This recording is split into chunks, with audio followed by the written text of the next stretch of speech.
is healing from mental and physical abuse. And this is the fourth episode, and this is the last episode of this season. The second season will start next week. So, there's two topics that I will be discussing tonight. The first topic is dealing with the aftermath of abuse. The second topic is regaining your self esteem. So, let's jump on into this.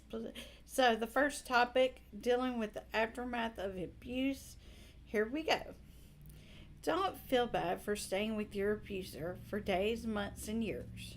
Abusers aren't going to change their toxic ways. However, it isn't the victim's fault. There are several things that a victim of abuse deals with on a daily basis. You can be experiencing PTSD from the abuse that you have endured for years, and the abuse that still continues after you left your abuser.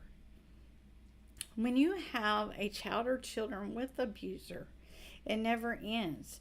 After you left your abuser, you still have to deal with the verbal, psychological, and financial abuse. Financial fear will set in because you are put in financial hardship due to your abuse. Here's the questions that a lot of people dealing with financial abuse after they left their abuser with their child or children ask themselves a lot. Number one, how can I pay my rent? 2, how can I buy my groceries? 3, how can I make my car payment that takes my child to and from school and to and from school activities? 4, how am I going to keep the electricity on when I only have $2 or $3 in a bank account? These things go through the victim's mind every single day when in financial hardship after leaving their abuser, while their abuser is giving their money to their new supply or new partner, meanwhile not helping the victim at all. I'm not saying this is all its abusers. However, most victims of abuse are going through financial hardship after leaving their abuser. You will have to pay for all the school clothes, shoes, supplies, lunch boxes, ice packs, doctors, co-pays, medication, life insurance policy, iPad or laptop because of school, while your abuser does not reimburse you or help you out financially. And it can literally make you so upset when you are seeing your abuser on social media platforms with their new supply or partner, paying for carriage rides, expensive dinners, going on several vacations. So your abusers claim they don't have the money. They just choose not to take financial responsibility for their child or children, especially when stated in your court documents that the abuser must they must owe you what's stated in the court document, and the judge orders the abuser they're supposed to reimburse you a certain percentage for medical expenses and medications. However, you will continue to provide it all for your child or children, no matter how bad financially that you are struggling. For you always have to work an extra job, and it's okay because you love your child and children unconditionally and will give them the world daily. I still don't comprehend where abusers think it's okay to withhold helping you financially with their child or children. And the victims are still being a parent daily, working with no breaks, no timeouts, no time to cry, no time for yourself. You have to get through all of it with a brave face, and your abuser still has the audacity to call you a bad parent or a bad person. That's so disrespectful and disgusting. And you are still trying to co-parent with a narcissist who only cares about themselves and their needs. Trying to co-parent with a narcissist, it's like trying to get pudding to stick to the wall. Co-parenting means meeting in the middle for you all's child or children. The narcissist only cares about using tactics to try to turn your child or children away from you by lying on you. I really believe, I really believe that, I really believe, I really believe that the child or children should not be involved in adult matters. However, the abuser will most likely get your child or children involved in adult matters all the time. That isn't right for the child or children, because the child or children deserves a life stress free life as much as possible.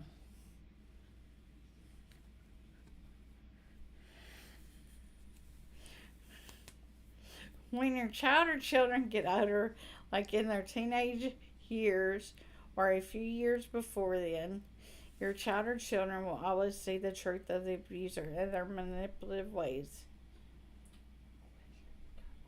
Okay, I have a question. I received a question I would like to answer. What if my abuser is brainwashing my kids? First of all, mainly your if your child's old enough, they're gonna most likely come to you because they feel comfortable talking to you what the abuser said about you. You don't have to degrade the abuser. However, you can set the record straight. Say if the abuser said that like you're an alcoholic, and you tell your child, "I don't drink. I don't have a police record. I've never been arrested. That's not in the court filings." Things like that. And that way your children will know the truth. And plus your child or children doesn't see you drinking. So and also if your abuser can also state that you're mentally unstable. When you carry your daily task on daily, you don't curse, you don't throw objects, you maintain a very normal environment. It's not toxic, and so you're not mentally unstable, and your child sees that daily, that you're not mentally unstable because you're carrying on with your daily life. You have your family, you have your friends. Those relationships are sturdy, and you're not. And maybe like years ago, maybe they're following on something that happened decades ago. However, that's not your mentality now, and it hasn't been your mentality for decades, you know? And I think it's awful, though, that any parent that tries to turn a child against other parent like that. However, it goes on daily. It's a daily thing. But, like, we just have to, like, set, on our child or children, when, like I stated, too, when they get to a certain age, they will see the truth. Okay? Thank you for the question. A child or children really need counseling if they are experiencing living with your abuser most of the time. It will help your child or children tremendously. Also, it's best for you to seek a counselor, therapist, or psychiatrist also. And I want to go more into the financial hardship too that you're facing, because here's things you can do if you're like going through a financial hardship. You may be like low on funds some month where you have to ask family or close friends for money, and that's okay. You may have to take a part-time job. You may have to, babysit or whatever, clean houses, whatever, just take a part-time job to, because sometimes you do get, like you are struggling financially and you do need more money because you're not receiving it, like I stated, from your abuser, even though it's stated in the court documents, even though your abuser constantly is giving their new supplier, new partner, like great vacations. They're posting all over social media. It's not hidden. because most abusers do that.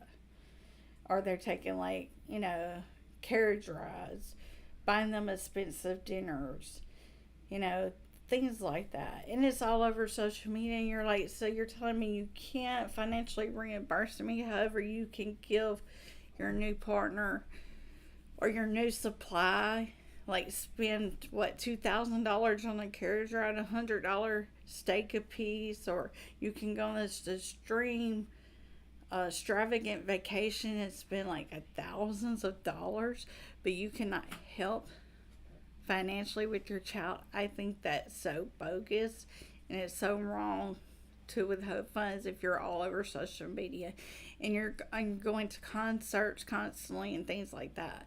It's so wrong because you're lying about your financial state. The abuser's lying when they say, "Oh, I don't have the money to help you financially with our child."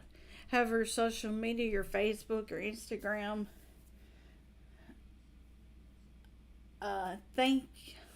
thanks to the person that donated the dollar. I really appreciate it very much. It just shows like the abuser, like how much they lie, don't take responsibility financially for their child or children. Like they say, "Oh, I don't have the money for that copay, or I can't help you out with that." However, you're looking on social media, they're taking their new partner to like Hawaii, or their new supply. I say either. It's the same thing to me. They're like at Hawaii. Hawaii is not cheap. What, $8,000 to $10,000 or more to go to Hawaii? Or they're going on a carriage ride that's about $2,000 or $1,000. They're going on to concerts all the time. That costs a lot of money. You got to have food, you got to have drinks during the concert. And you're stating to your victim, "Oh, I can't help you financially. I can't reimburse you." And you're still looking on their social media. It would be different if they were financially struggling. However, most abusers are not. They're just giving the money to their new partner, new supply to satisfy them. What you're withholding, you are carrying your child financially. And I think that is so wrong because they're also going against a court order, most of them. And I just think it's wrong. If you're like, because it's like your proof is all over social media, Facebook, TikTok, wherever your abuser is, like, has pictures of their new partner or new supply, like at Hawaii. And they're gonna say, "Oh, I can't help you financially." "Oh, well, you just spent $8,000 to $10,000 on that trip, and you can't help me with a copay." That's not right to withhold funds to help with your child. And I'm not saying all ex-abusers do this, or abusers, but most of them do, because it's one of their tactics to get you in that financial hold. But like I said, there's ways like you can do it. Like you can get you a part-time job or another job. Like you can babysit, or you can clean house. You can do whatever to make extra money. And but yeah, it's real upsetting to watch your abuser like spending a lot of money and like spreading it all over every social media platform with their new partner, like buying carriage rides, expensive dinners, going on extravagant vacations. It's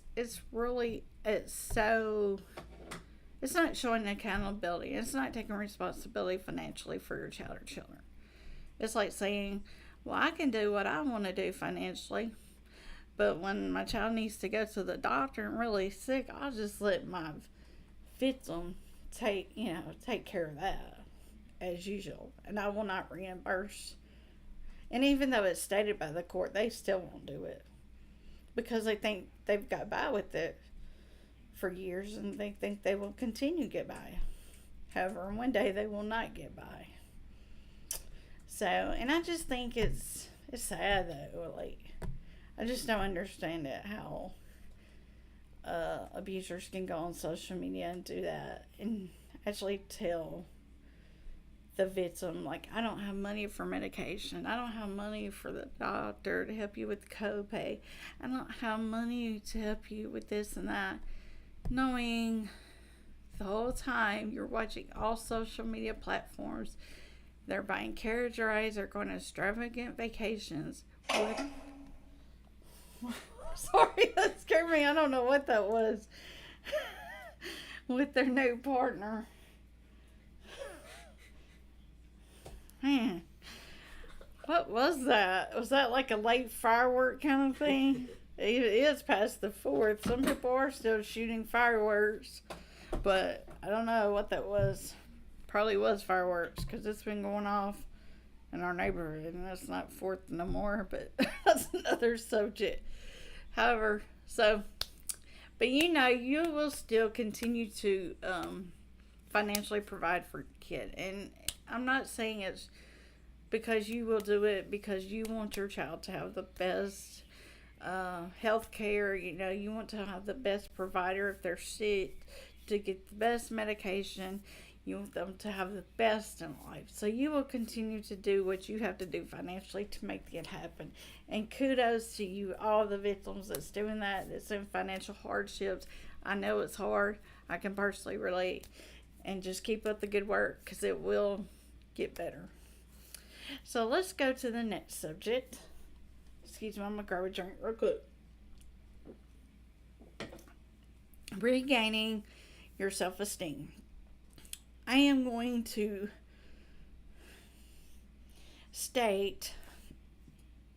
I stated this in the last podcast, and I want to state this Bible verse again because I believe it is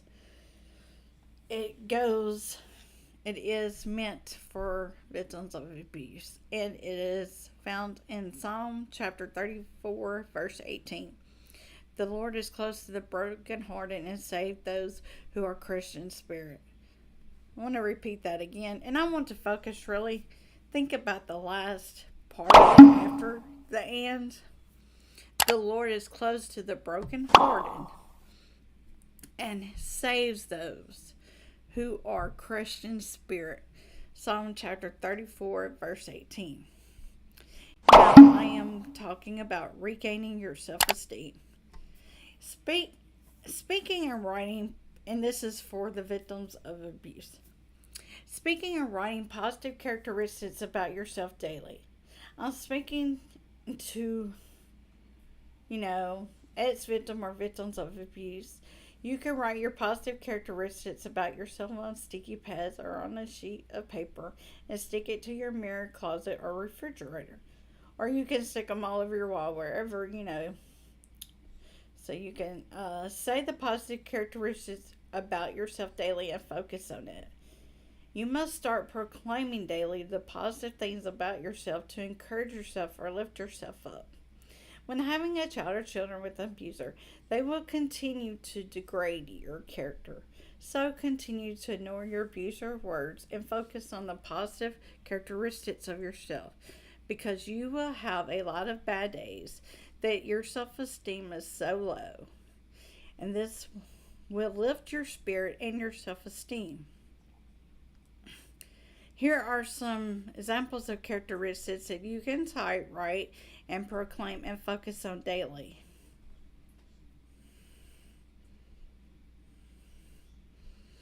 I am strong, independent, smart, beautiful, handsome, loving, humble, brave, patient, great mother or father, great listener, goal-oriented, ambitious, empathetic for hurting people, bold.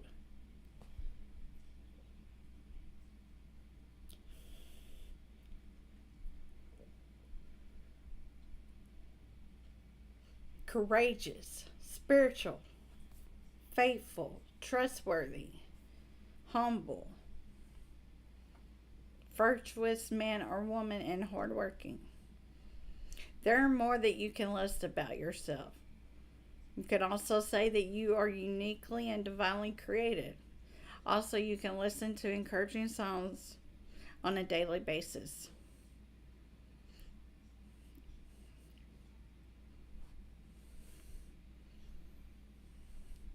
Also, always believe in yourself because you are a strong woman or man. I'm so proud of you for leaving your abuser.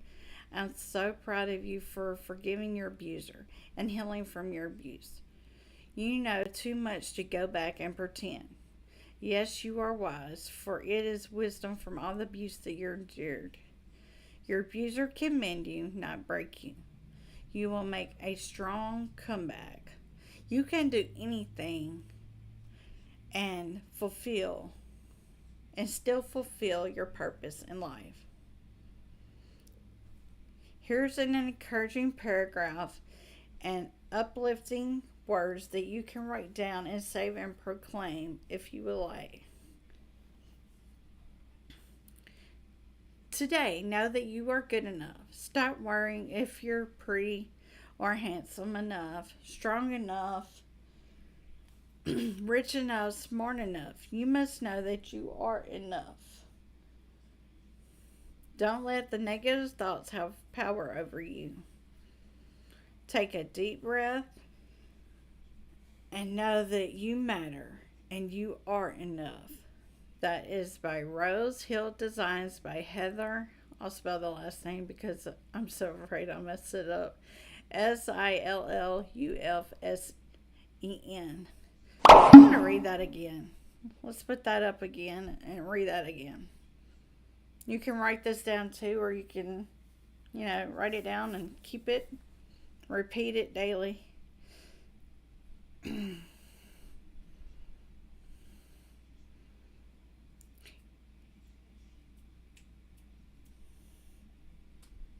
Today, know that you are good enough. Stop worrying if you're pretty or handsome enough, strong enough, rich enough, smart enough. You must know that you are enough. Don't let negative thoughts have power over you. Take a deep breath and know that you matter and you are enough. By Rose Hill Designs by Heather Sillufsen. And like I stated before, you can write down sticky notes. That's what I do because it's easier than write them down, or you can type them up. And our sticky notes are better in my opinion, but if you rather type them up, you can type them up. The great characteristics by yourself, you can say you're strong, you're independent, you're smart, you're beautiful, and you can put it on your mirror in your bathroom, put it all over your walls in your room, and you can continue to state that. You're loving, you're humble, you're brave, you're patient, you're a great mother, father, great listener, you're goal-oriented, you're ambitious, empathetic for hurting people, you're bold, you're courageous, you're spiritual, faithful, trustworthy, you're humble, and you are uniquely and divinely created. And you can add more to those too. And I also recommend listening to encouraging songs. You can listen to encouraging songs also.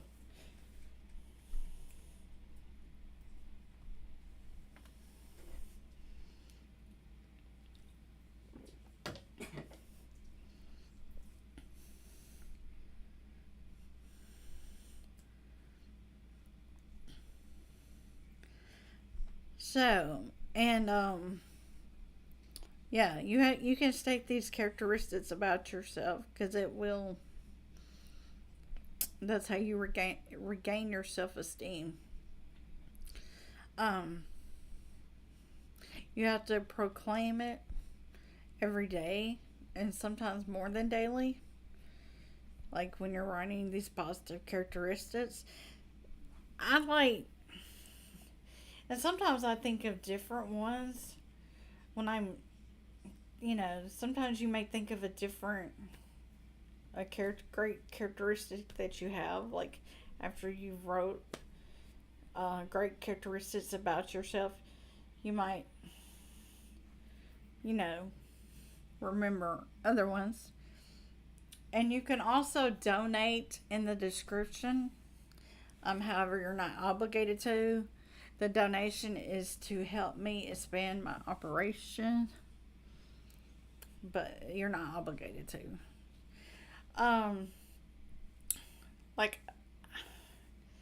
you can write these down daily and just focus on them, because there will be days when you struggle with your having low self-esteem because of the abuse. And you can say you're ambitious, you're courageous, you're spiritual, you're faithful, you're trustworthy, you're humble, you're a hardworking man or woman. Um, you're independent, you're smart, you're strong, you're brave, you're patient, you're empathetic for hurting people. Um, because what you're doing is you're taking all the degrading comments that you've heard from your abuser for years, and you're replacing them with the positive characteristics that you actually have. All the degrading comments that your abuser is stating isn't true. So you're just replacing that. However, the degrading comments will, affect your self-esteem. That's why you have to regain your self-esteem by, writing down or typing up positive characteristics by yourself and proclaim it daily or more than once a day. And stick to it, because once you state it and you're having a bad day, say your ex-abuser is degrading you, and then you go back and you look at your sticky note and you're like, hey, I'm brave. Hey, I'm courageous. Hey, I am empathetic for hurting people. I am spiritual. I'm bold. You're trustworthy. You go back and you see all the positive characteristics that you stated about yourself, and then they will automatically just keep popping into your head, and once you keep stating them, reading them, and when the abuser comes attacking you, it's like what they're saying just is like grain of sand. It doesn't matter. Will blow away. All the negative, degrading comments that your abuser said to you about you will just blow away like a grain of sand.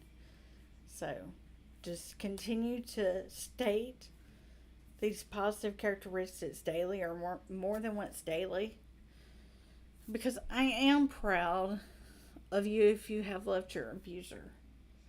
I'm proud of you if you have left your abuser, because that was a very courageous act on your part to leave your abuser. And I'm proud of you for continuing to fulfill your purpose in life. And don't give up the fight. Continue to fulfill your purpose. Even though your ex-abuser keeps attacking you, it's just making you stronger. You can actually take the bad words that they said about you, and you're like, well, I'm building my mansion. I'm taking all the stones you're throwing at me, and I'm building my mansion. Because you are. Because you have a lot of great characteristics if you're a victim. And you have endured a lot. And you are courageous. And you are very, very courageous and brave for leaving your abuser. And for that, I am so proud of you. And continue to, like I said, just continue to fulfill your life's purpose, and don't let the abuser get to you. And I am wrapping up my podcast. However, I am taking calls. If you have any questions, you can call at 731 259 0277. So if you have any questions, you can call 731 259 0277. And we'll keep that open for a few minutes.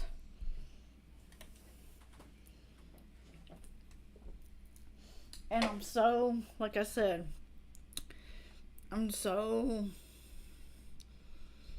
amazed because I've heard other people's stories too. I'm so amazed of how courageous victims of abuse actually are, because it takes a lot of courage and bravery to walk away from your abuser.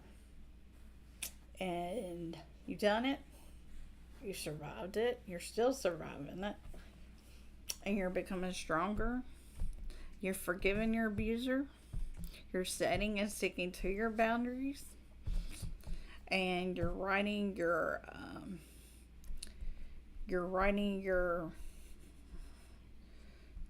daily positive daily characteristics about yourself, and you're proclaiming them daily or once a day.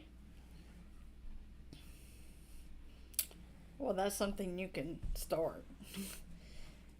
Because I highly recommend it. You can start. And also, like, find encouraging songs to listen to, uplifting, encouraging songs that will keep you motivated when you're having a bad day with your self-esteem.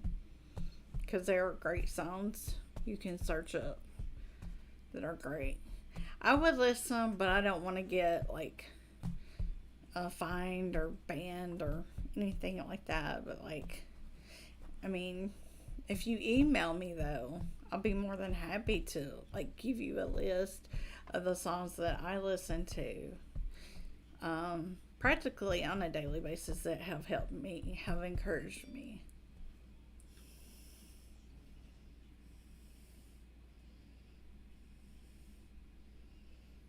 How do you stop the abuser from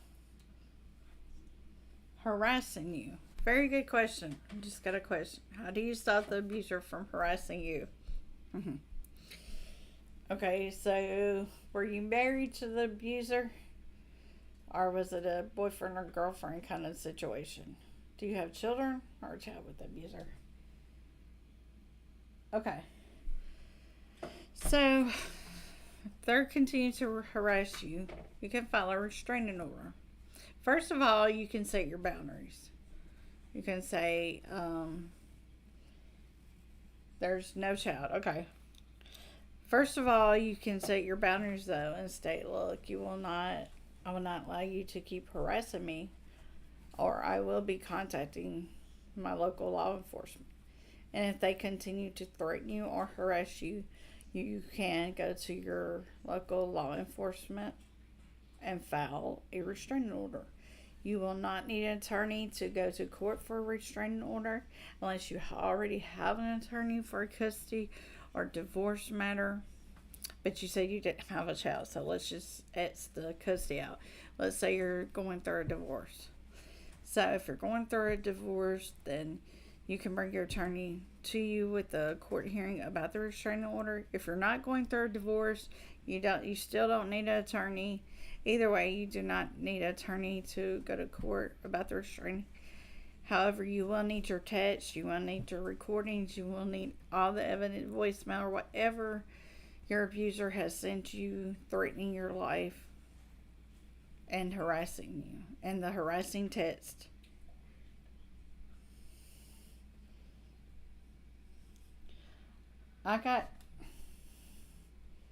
Okay, here's another. I got children. How do I stop my ex from telling her bad stuff about me? Okay, so this person has an ex.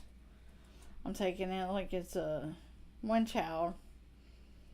Okay, so how do I stop from that from telling her bad stuff about me? Most likely you can't, because uh it's you just can't, because you can't, because if most likely your abuser will take it out on your child or children, but you can like let your child or children know that that's false statement or statements, or if it's true you can state which of the things was true and that it happened years ago and it wasn't your fault. It's just, I'm gonna go for instance here. For instance, say you were decades ago, you were very depressed and you had to go to a mental institution, which, fine. If you needed extra help, that's fine. Sometimes that happens. You had no children at the time with this person, or no child. And then years later, when you go through a divorce, your ex tells your child or children that you went to this mental institution. Not stating the reason why you went there, not stating that you were going through depression, bad depression. However, that was decades ago and it shouldn't even been brought up to your child or children. However, then you come along and you state that, look, yes, I went there because sometimes you need extra help because I was very depressed. And I wouldn't know if I would say the whole, but like when you're depressed, you sometimes you do need extra help. But however, you just state that you just need the extra help. However, you're not depressed anymore. You got the help that you needed. You're not that person you was decades ago. And that will shut down that whole conversation that the abuser said.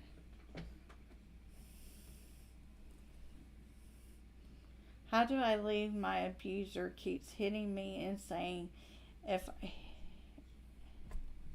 if I leave, he will kill my family and me. Okay, how do I leave if my abuser keeps hitting me and saying if I leave, he will kill my family and me? Um, okay, this is what you do. Does your abuser work? Hold a full-time job? Yes or no? If you can return.